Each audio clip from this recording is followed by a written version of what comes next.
নমস্কাৰ, আপোনালোকে চাবলৈ আৰম্ভ কৰিছে এনি খবৰ আৰু এই মুহূৰ্তত লৈ আহিছো দিনটোৰ কেইবাটাও গুৰুত্বপূৰ্ণ খবৰ।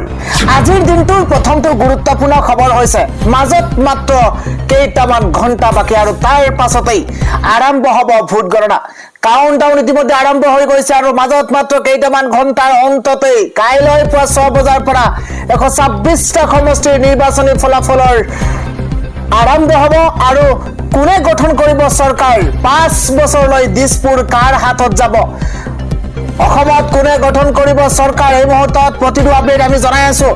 বিজেপিৰ অশ্বমেধ দুদিব নেকি গৌৰৱ বাহিনীয়ে, নে হিমন্ত বিশ্ব শৰ্মাৰ হাততে পুনৰবাৰ অৰ্পণ কৰিব অসমৰ ভৱিষ্যত? তাক লৈ এতিয়া আৰম্ভ হৈছে জল্পনা কল্পনাৰ আৰু মাত্ৰ কেইটামান মুহূৰ্ত বাকী আছে আৰু তাৰ পাছতেই আৰম্ভ হ'ব ভোট গণনা। কাৰ দখলত যাব দিছপুৰ, কোনে গাদী দখল কৰিব, হিমন্ত বিশ্ব শৰ্মা নে গৌৰৱ গগৈ? ইতিমধ্যে অধীৰ আগ্ৰহেৰে বাট চাই আছে অসমবাসীয়ে। আপোনাৰ মতামত আমাৰ কমেণ্টৰ জৰিয়তে জনাব পাৰে। কোনে দখল কৰিব চৰকাৰ? ইতিমধ্যে জিলাই 163 ধাৰা জাৰি কৰা হৈছে। 4 মে'ক লৈ ইতিমধ্যে কঠোৰ হৈ পৰিছে প্ৰশাসন। ভোট গণনাৰ দিনাই জিলাই 163 ধাৰা জাৰি কৰা হৈছে। অত্যন্ত ডাঙৰ খবৰ। 4 মে'ৰ দিনা জিলাই কঠোৰ নিষেধাজ্ঞা জাৰি কৰা হৈছে। কঠোৰ নিৰ্দেশনা এই মুহূৰ্তত আহি পৰিছে। 5টাকৈ কঠোৰ নিৰ্দেশনা মানিব লাগিব সকলোৱে, অন্যথা বিপদ নিশ্চিত। নিয়ম উলংঘা যদি কৰিছে BNSSৰ 123 ধাৰাত আপোনাৰ শাস্তি বিহা হ'ব। ভোট গণনা এলেকাত আতচবাজি ফটকা ফুটোৱা সম্পূৰ্ণৰূপে নিষিদ্ধ ঘোষণা কৰা হৈছে। অত্যন্ত ডাঙৰ খবৰ এই মুহূৰ্তত জনাইছো। ভোট গণনা এলেকাত কোনেও উলিয়াব নোৱাৰিব বিজয় সমদল। উদযাপনৰ নামত ভোট গণনা এলেকাত ভিৰ নিষিদ্ধ কৰা হৈছে। এই মুহূৰ্তত কেইবাটাও নতুন SOPও জাৰি কৰা হৈছে। প্ৰাৰ্থীৰ সমৰ্থনত সকলো ধৰণৰ শ্লোগান ভোট গণনা এলেকাত নিষিদ্ধ কৰা হৈছে। এটা ব্ৰেকিং নিউজ এই মুহূৰ্তত জনোৱাৰ চেষ্টা কৰিছো। কোনেও শান্তি সম্প্ৰীতি বিঘ্নিত কৰিব নোৱাৰিব ভোট গণনা এলেকাত। নিয়ম উলংঘা কৰিলে জিলা আয়ুক্তই তাৎক্ষণিক একশ্যন ল'ব আপোনাৰ ওপৰত। ভোট গণনা কেন্দ্ৰৰ 100-200 মিটাৰ ব্যাসাৰ্ধ এলেকাত প্ৰযোজ্য হ'ব এই নিয়ম। পৰৱৰ্তী খবৰ, অসমতো হ'ব পাৰে ঘোঁৰা কিনা বেচা, বিৰোধীৰ আশংকা। এই মুহূৰ্তত পলিটিকেল ব্ৰেকিং জনোৱাৰ চেষ্টা কৰিছো। নিৰ্বাচনৰ ফলাফলৰ পিছত অসমতো হ'ব ঘোঁৰা কিনা বেচা। ঘোঁৰা কিনা বেচা আৰম্ভ হ'ব। নিৰংকুশ সংখ্যাগৰিষ্ঠতাক লৈ এবাৰ শাসকপক্ষই কিনিব পাৰে ঘোঁৰা। অত্যন্ত গুৰুত্বপূৰ্ণ খবৰ জনাইছো। ঘোঁৰা কিনা বেচাক লৈ আশংকা বিৰোধীৰ। জয়ৰ সম্ভাৱনা থকা বিৰোধী প্ৰাৰ্থীৰ সৈতে বিজেপিয়ে কৰিছে যোগাযোগ। ইতিমধ্যে বিজেপিয়ে কৰিছে যোগাযোগ। জয়ৰ সম্ভাৱনা থকা বিৰোধী প্ৰাৰ্থীৰ সৈতে বিজেপিৰ যোগাযোগ। বিস্ফোৰক দাবী অজাপৰ প্ৰাৰ্থী চিত্তৰঞ্জন বসুমতাৰীৰ। কোনো মিত্ৰজোঁটে নিৰংকুশ সংখ্যাগৰিষ্ঠতা নাপালেই হ'ব ঘোঁৰা কিনা বেচা। শাসকীয় পক্ষৰ প্ৰাৰ্থীয়ে বিৰোধীৰ সৈতে যোগাযোগ কৰা বুলি দাবী উত্থাপন কৰা হৈছে। 64খন আসনৰ স্বাৰ্থত অসমত ঘোঁৰা কিনা বেচা হোৱাৰ আশংকা প্ৰকাশ কৰা হৈছে। ইফালে বিৰোধীয়ে মন্তব্য কৰিছে চৰকাৰ হ'ব বিৰোধীৰ। মুখ্যমন্ত্ৰী হ'ব এইবাৰ গৌৰৱ গগৈ। 100 দিনত ন্যায় পাব জুবিন গাৰ্গে।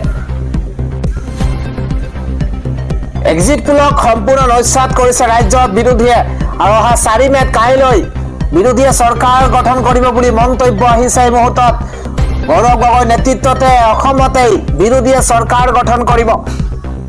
100 দিনত জুবিন গাৰ্গে ন্যায় পাব। বিৰোধী যদি চৰকাৰ আহে তেন্তে মাত্ৰ 100 দিনতেই জুবিন গাৰ্গে ন্যায় পাব বুলি মন্তব্য। গুৰুত্বপূৰ্ণ খবৰ, ফলাফলৰ পূৰ্বে চৰকাৰ গঠন কৰিমেই বুলি মন্তব্য কৰিছে বিৰোধী নেতাই। ফলাফলৰ পূৰ্বে চৰকাৰ গঠন কৰিবে বুলি মন্তব্য কৰিছে। মহানগৰীত বৈঠক পাতি প্ৰতিজন বিৰোধী নেতাৰ ডাঙৰ মন্তব্য। জনাইছো পৰৱৰ্তী খবৰ। এবাৰ ৰাজধানী দিল্লীত এক ভয়ংকৰ অঘটন সংঘটিত হৈছে, য'ত 9 গৰাকীৰ মৃত্যু হৈছে। আজি পুৱাই দেশ জোকাৰি যোৱা এক দুঃখবৰ আহি পৰিছে। গুৱাহাটী মহানগৰীত ভয়ংকৰ ঘটনা। পুৱাই দেশ জোকাৰি যোৱা দুঃখবৰ আহি পৰিছে। ক্ষমা কৰিব, ৰাজধানী দিল্লীত এই অঘটন সংঘটিত হৈছে। ডাঙৰ খবৰ, দিল্লীত ভয়াবহ অগ্নিকাণ্ডৰ ঘটনা। দুখবৰ য'ত 9 গৰাকীৰ মৃত্যুৰ খবৰ এই মুহূৰ্তত আহি পৰিছে। শুই থাকোঁতে আৱাসী এলেকাত বিধ্বংসী অগ্নিকাণ্ড আৰু তাৰ পাছতে ভয়ংকৰ ঘটনা। এয়াৰ কণ্ডিশ্যন বিস্ফোৰণত কোনি কোঠাতেই যে এয়াৰ কণ্ডিশ্যন বিস্ফোৰণ হৈছে আৰু সংঘটিত হৈছে এক ভয়ংকৰ ঘটনা। মৃতকৰ সংখ্যা বৃদ্ধি পোৱাৰ আশংকা প্ৰকাশ কৰা হৈছে যিকোনো মুহূৰ্তত। ছাই হোৱা অৱস্থাতে উদ্ধাৰ কৰা হৈছে মৃতদেহ। দিল্লীৰ বিবেক বিহাৰত পুৱতি নিশা সংঘটিত হৈছে এই অগ্নিকাণ্ড। পৰৱৰ্তী খবৰ জনাইছো, জাপানৰ পৰা আহিয়ে নিৰ্বাচনী ফলাফলৰ অংকত লাগিছে মুখ্যমন্ত্ৰী। এক গুৰুত্বপূৰ্ণ খবৰ, জাপান ভ্ৰমণ কৰি যোৱা শনিবাৰে অসম পালেহি মুখ্যমন্ত্ৰী হিমন্ত বিশ্ব শৰ্মা।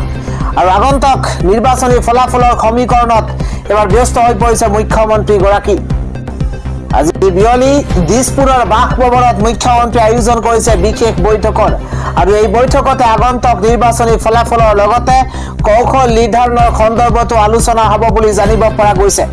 উল্লেখ কৰা প্ৰয়োজন যে বিৰোধীয়ে ইতিমধ্যে আগন্তুক ফলাফলক লৈ বৈঠকত মিলিত হৈছে। বিৰোধী মিত্ৰজোঁটৰ এই বৈঠকৰ অন্তত বিৰোধীৰ সকলো নেতাই এইবাৰ বিৰোধীৰ মিত্ৰজোঁটৰ চৰকাৰ হ'ব বুলি দাবী কৰিছিল। আৰু আনফালে বিজেপিৰ সভাপতি দিলীপ শইকীয়াই বিৰোধীৰ এই দাবী কটাক্ষ কৰি কয় যে পৰাজয়ৰ পূৰ্বে এয়া বিৰোধীৰ একেলগে শেষৰটো ভোজভাত। এটা খবৰ হৈছে, দলৰ কাউন্টিং এজেণ্টলৈ মমতা বেনাৰ্জীৰ কাৰা নিৰ্দেশ। কোনোবা সমষ্টিত বিজেপি যদি 500-700 ভোটত আগবাঢ়ি যায় তাৎক্ষণিকভাৱে পুনৰ ভোট গণনাৰ দাবী তুলিব। পুনৰ ভোট গণনা কৰিবই লাগিব মন্তব্য কৰিছে মমতা বেনাৰ্জীয়ে। যদি দলৰ কাউন্টিং এজেণ্টলৈ মমতা বেনাৰ্জীয়ে এইদৰে কাৰা নিৰ্দেশ দিছে, কোনোবা সমষ্টিত যদি বিজেপি 500-700 ভোটত আগবাঢ়ি যায় তেন্তে তাৎক্ষণিকভাৱে পুনৰ ভোট গণনাৰ দাবী তুলিব। পুনৰ ভোট গণনা কৰিবই লাগিব বুলি মন্তব্য কৰিছে মমতা বেনাৰ্জীয়ে। জনাই গৈছো পৰৱৰ্তী খবৰ, চেকিং অবিহনে ষ্ট্ৰং ৰুম চৌহদত বিজেপিৰ প্ৰতীক সম্বলিত গাড়ী আৰু তাৰ পাছতে উত্তপ্ত পৰিস্থিতি। গুৰুত্বপূৰ্ণ পলিটিকেল খবৰ, ভোট গণনাৰ কেইঘণ্টামান পূৰ্বে এক উত্তপ্ত পৰিস্থিতিৰ সূচনা হৈছে। ষ্ট্ৰং ৰুম ইভিএমক লৈ ৰাজপথত প্ৰতিবাদ সাব্যস্ত। চৌদিশে কটকটীয়া নিৰাপত্তা আৰক্ষী CRPFৰ এই মুহূৰ্তত ষ্ট্ৰং ৰুম চৌহদত প্ৰৱেশক লৈও জাৰি কৰা হৈছে গুৰুত্বপূৰ্ণ নিৰ্দেশনা। অত্যন্ত ডাঙৰ খবৰ, চেকিং অবিহনে এইবাৰ ষ্ট্ৰং ৰুম চৌহদত সোমাইছে গাড়ী আৰু বিজেপিৰ প্ৰতীক সম্বলিত গাড়ী কৰা নহল কোনো চেকিং। আৰু তাৰ পিছতে উত্তপ্ত পৰিস্থিতি। ষ্ট্ৰং ৰুমৰ বাহিৰত তীব্ৰ প্ৰতিবাদ সাব্যস্ত কৰিছে TMC কৰ্মকৰ্তাই। পালে কলকাতাৰ ভৱানীপুৰত উত্তেজনাময় পৰিস্থিতিৰ সৃষ্টি হৈছে। ভোট গণনাৰ কেইটামান ঘণ্টাৰ পূৰ্বে এক উত্তপ্ত পৰিস্থিতিৰ সূচনা হৈছে। পৰৱৰ্তী খবৰ, 2 মে'ৰ পৰা 6 মে'লৈকে বতৰে তাণ্ডৱ চলাব। এই মুহূৰ্তৰ ডাঙৰ খবৰ, অসমত হ'ব পাৰে এক বান সদৃশ পৰিস্থিতি। 4 মে'ত অসমত নিৰ্বাচনী ফলাফল ঘোষণাৰ দিনটোতে এলাৰ্ট জাৰি কৰা হৈছে। এই মুহূৰ্তত বতৰ বিজ্ঞান কেন্দ্ৰৰ তৰফৰ পৰা এলাৰ্ট, ঘণ্টাত 50 কিলোমিটাৰ বেগেৰে ধুমুহা বলাৰ সম্ভাৱনা। অসমৰ লগতে উত্তৰ পূৰ্বাঞ্চলৰ কেইবাখনো ৰাজ্যত বতৰে হাই এলাৰ্ট জাৰি কৰা হৈছে। কেন্দ্ৰীয় জল আয়োগে জাৰি কৰিছে এই সতৰ্কবাণী।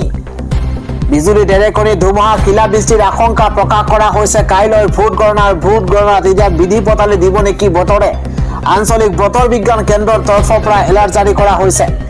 উজনিৰ পৰা নামনিলৈ কেইবাখনো জিলাত ইতিমধ্যে য়েলো এলাৰ্ট জাৰি কৰা হৈছে আৰু কেইবাখনো জিলাত অৰেঞ্জ এলাৰ্ট জাৰি কৰা হৈছে।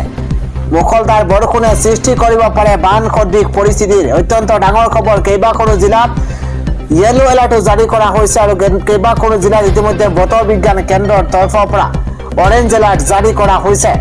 কিয়নো বিজুলী ঢেৰেকণি ধুমুহা শিলাবৃষ্টিৰ তাণ্ডৱ চলাব ৰাজ্যত। কেন্দ্ৰীয় জল আয়োগে জাৰি কৰিছে এই সতৰ্কবাণী।